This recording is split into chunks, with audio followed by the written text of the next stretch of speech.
What the left has done here is they play a game. Here's how the game works. They accept, supposedly, that sex is non-malleable. Then they say gender is different from sex. So what is gender? Gender is a collection of stereotypes about femininity and masculinity.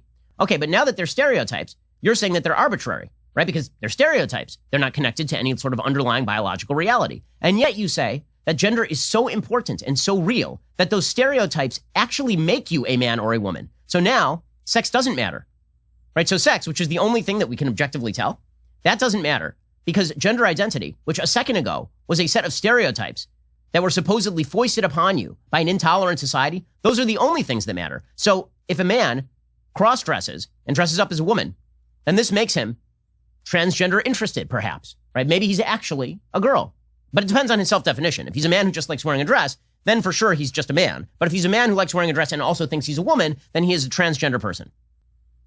If none of this makes any scientific sense to you, that's because it has nothing to do with science. It is, in fact, an ideology. It is not, in fact, scientifically rooted.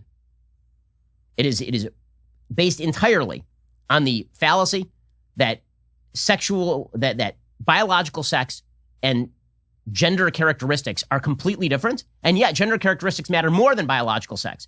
And then what you will see is the final move, which is, well, actually, we're going to go back to that whole thing about sexual dichotomy. It doesn't exist.